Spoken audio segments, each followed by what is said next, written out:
Hello, I'm Father Bart Giger, and welcome to week 5 of our Boston College 9-week novena using the letters of St. Ignatius Loyola for prayer and reflection. Our theme this week and next week is discernment. Now, anyone who knows anything about St. Ignatius or the Jesuit order knows that discernment is one of these buzzwords that we hear most often. And good reason for that, because discernment is absolutely central to the Jesuit spirituality and way of proceeding. But what many people might not realize is that St. Ignatius talked about discernment in two different ways. There's two different forms of it. One is called the discernment of spirits, and the other is called the discernment of God's will. They're very closely related, but they're not the same thing, and it's important to keep them distinct. So we will talk about discernment of spirits this week and leave discernment of God's will for next week. At this point, I will simply say this, that the wisdom on how to discern the spirits has remained remarkably consistent in Christian history and theology for 2,000 years. So that when Ignatius gives advice on how to discern the spirits in the spiritual exercises or in this letter, for example, that we're going to read this week, he is really simply repeating this wisdom, this time-honored wisdom that has been handed down by all the great saints and holy ones and theologians for the last 2,000 years.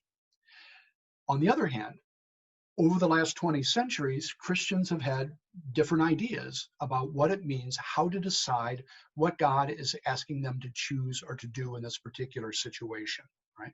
And Ignatius himself had very specific ideas about that, which he outlines in the spiritual exercises. And so, again, we will save that particular subject for next week. Right? So what is the discernment of spirits?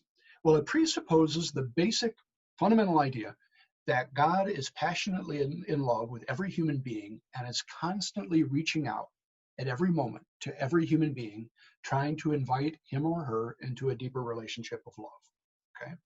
And that God communicates with every human being in his or her thoughts, emotions, or desires, or other interior movements, okay? Now, when we say this, we don't mean this in a metaphorical or flowery or poetic way. We mean it quite literally, that God is trying to communicate through these experiences. But that doesn't mean that obviously that every thought, emotion, or desire that we have comes from God. And so the trick is to figure out, to discern, to distinguish what's from God and what's coming from myself, okay?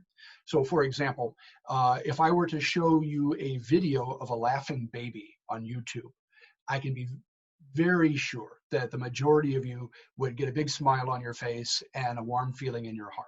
I mean, how can you not when you see something like that? But probably no one would say that that warm feeling is a message from God. It's a natural human reaction that one would reasonably expect in that kind of a situation, could predict in that kind of a situation. However, if a woman is working at her desk and then all of a sudden, out of the blue, she's filled with this absolute certainty that God exists, and it just permeates her body. And during the course of those few moments when she's having that experience, she can't even doubt it, even if she wanted to. It's a kind of a spiritual and mystical certainty there, okay? Or if a man has recurring thoughts that he should be a priest, even though the idea scares him to death and he tries hard to push that thought out of his head, and yet it keeps coming back and nagging him, well, in both of these cases, then, there's pretty good reason to believe that God is trying to reach out to them and to tell them something, okay? Now, in Christian theology, there's a third option.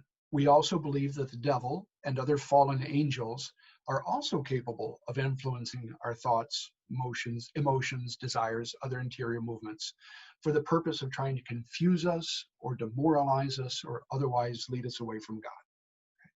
Now, Ignatius, in the spiritual exercises and in his letters, will refer to the devil as the enemy of human nature, or simply the enemy. And these were classic names for the devil that went all the way back to the ancient church. And so the discernment of spirits so far, that particular phrase comes from St. Paul. But as Ignatius outlines in the spiritual exercises, we're talking about three basic spirits. The good spirit, meaning, God and the angels, what are they trying to communicate to us? Our own human spirit, what's going on in our own mind and heart arising from our human nature and our past experiences. And then the enemy, the evil spirit that is trying to lead us away from God. And so discernment is trying to distinguish between those three things. You know, a great image for discernment would be panning for gold. You know, you're swirling this gravel around in this plate, and you know, you can think of all that gravel and dust and everything swirling around as the great mix of all these interior emotions going on inside of you every day, constantly. And what you're trying to do is sift through those in order to find the little bits of gold, which you will pick out and then use those later. You will spend those later, in this case, on the discernment of God's will. All right. I'll explain what I mean by that later. Okay. But one of the reasons why discernment of spirits is so important, or where it really applies, I should say, where it's obviously relevant, is that human beings have a tremendous capacity to lie to ourselves, to kid each other. I once heard a Jesuit say, every human being has a PhD in self-deception. Okay. And so it only follows, stands to reason, that if I'm really going to grow in the spiritual life, the absolute first requirement is that I be totally honest with myself and with others, like my spiritual director, about what's really going on in my mind and heart, instead of kidding myself. So for example, you know, someone might say, well, I'm too busy to make a weekend retreat every year, a prayerful retreat every year at a retreat house. I simply have too much to do. When in reality, it's simply the idea of being silent, of being alone with God, that scares this person to death. All right. But instead of acknowledging that, they justify it, they rationalize it by saying, I'm too busy. Or someone, you know, a parishioner, okay, someone in a parish might feel a desire to run for a certain office in the parish, and then he or she declines, thinking to themselves, well, you know, I'm not really holy enough, you know, I'm not prayerful enough, so I'm not going to run for office out of a sense of humility. When in reality, what's going on is that they're afraid. They're afraid that they might get embarrassed if they lose the election, or they're afraid that it might be too much work, or they'd be getting in over their heads or something like that. Okay. And so clearly then, if we're going to grow in the spiritual life, we have to call something for what it is. That is the first and most important step in the spiritual life. And so when Ignatius gives rules for the discernment of spirits in the spiritual exercises, here rule means like a tip, a guideline, rule of thumb is a good way to think of it, okay, in terms of helping to know one from the other. So to give you a great example, now Ignatius himself didn't use this example, but it's a classic wisdom that goes all the way back.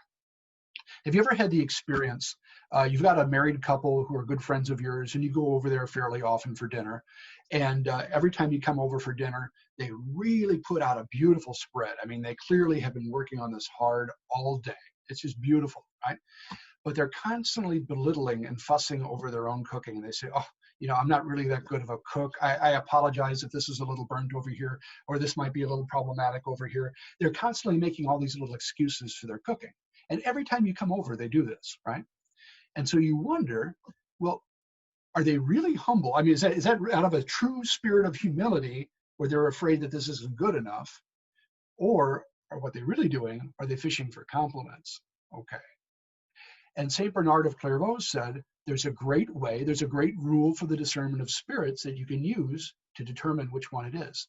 He says, if you want to find out whether they're sincere or not, all you have to do is agree with them. So the next time you're at a dinner with them and they start making fun of their own cooking, say, yeah, you know what, your mashed potatoes really stink, you know.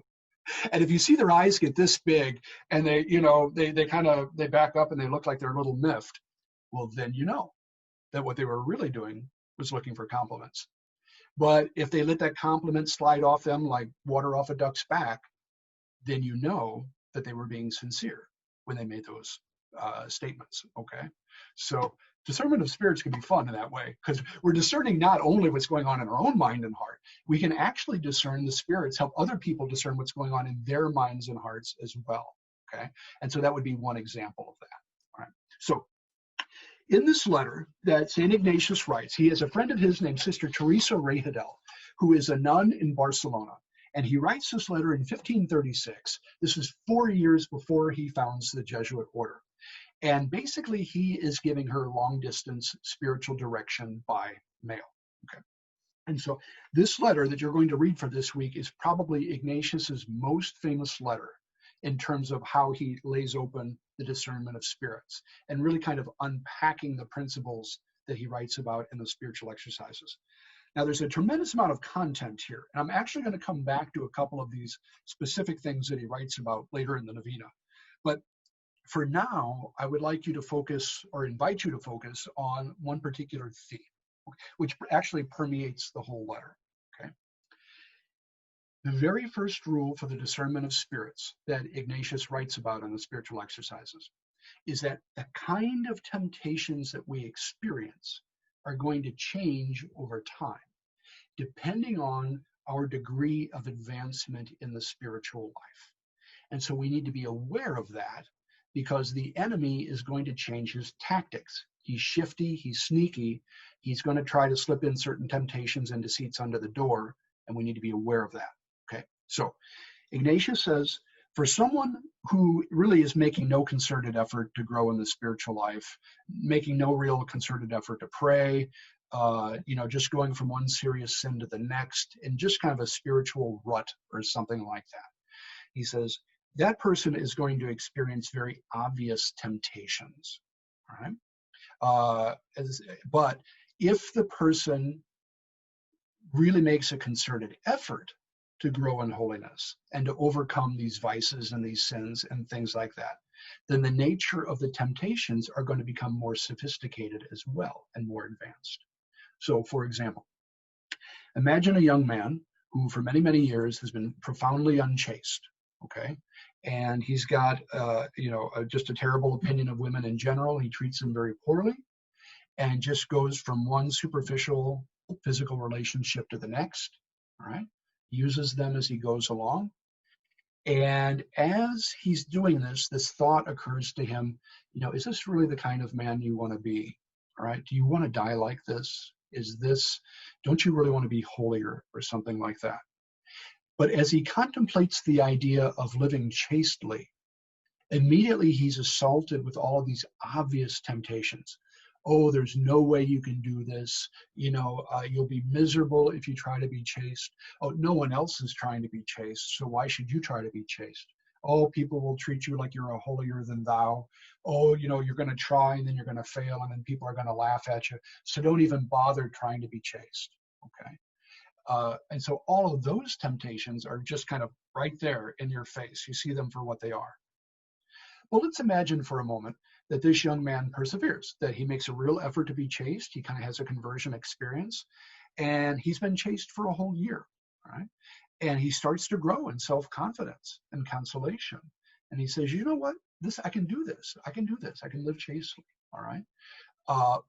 But then a different kind of thought comes to him, all right? The enemy is going to see that hitting him with an obvious temptation like you're never going to be able to do this, well, that's not going to work anymore, all right? So the enemy is going to try to give this young man what seems like a good thought, but in reality, if he follows it, it's going to lead him, it's going to be detrimental, okay? So the enemy might say to him, well, you know what, you're making such great progress in being chaste, good for you, good for you. You know what, if you really want to take it to the next level, if you really want to be holy and excel in chastity, you need to minimize your contact with women altogether. I mean, just avoid them as much as you can, all right? Because they're a threat to your chastity or something like that. And this young man, because he thinks that's a good idea, it sounds like a good idea if you want to grow in greater holiness, he decides to follow that. But of course, what's going to happen if he does that? Okay. Well, among other things, he's going to end up with a terrible image of women, right? Because they're all a threat to my chastity, something like that. So it's really going to impoverish his approach to half the human race. But then also, obviously, it's an unrealistic expectation. I mean, there's no way that you can do something like that, avoid one half of the human race altogether. So it's ridiculously distorted. It's ridiculously idealistic isn't even really the right word there in this context. But if he tries to live that way, he's obviously going to fail. All right, he's not going to be able to do it. And then he's going to get frustrated. Then he's going to get irritated and say, well, this whole chastity idea was stupid in the first place. I never should have done it. And then he falls. Okay. So as St. Ignatius says in one of his letters, the devil doesn't care how we fall, only that we fall. And he's quite willing to use any tactics necessary to make that happen. Okay. Now, why do I bring this up? Because in this letter to Sister Teresa Rejadell, here is a woman who is obviously advanced in the spiritual life. She is trying to go from good to better in her relationship with the Lord. She is not being tempted by overt sins or overt temptations. So what Ignatius notices is that Sister Teresa has various thoughts going on in her mind that she thinks are holy. She thinks if she follows these ideas or these desires, that they're going to lead her to a deeper relationship with God. But Ignatius says, no, sister, actually you're being deceived here. There's a great line from St. Paul that the enemy can assume the disguise of an angel of light, okay? And so Ignatius is going to allude to that saying of St. Paul in this letter. And he's going to say, if you follow these ideas that you're entertaining in your head, it's actually going to be detrimental to your relationship with God. And so in this sense, discernment of spirits requires great precision, great introspection, very closely analyzing what's going on, the movements going on inside of you, all right? Sifting through them and identifying with precision what is really going on, okay? And so what I would invite you to do for this week in your own prayer and reflection, as you read this letter, if you don't understand exactly all of the different spiritual tips Ignatius is talking about, in one sense, that's okay. I think, the larger picture here, notice how he's really encouraging her to really focus on very precisely on where her thoughts are going to lead her, okay? So even if some of the content doesn't make any sense, the basic idea of what Ignatius is trying to get her to do still makes sense, okay? And we will come back to some of these specific things later in the novena. But see how Ignatius wants her first to identify what is the thought or feeling that she is having. Number two, why does she think it's a good thought or feeling? Okay. But then number three, why in this instance is she actually mistaken? And it's not a good thought or feeling. It's from the bad spirit. Okay. So it requires that kind of subtle precision. And of course, in terms of our own prayer for this week, this Ignatius would say the discernment of spirits in this regard is the fundamental tool in our toolkit for the spiritual life. It takes practice. To a large degree, it's grace, of course, God working inside of us, and yet it's also a skill that we can acquire through practice. And all kinds of books have been written on the discernment of spirits about how to practice this. And perhaps later I can make some recommendations in that regard. So God bless you very much, and I look forward to speaking with you next week.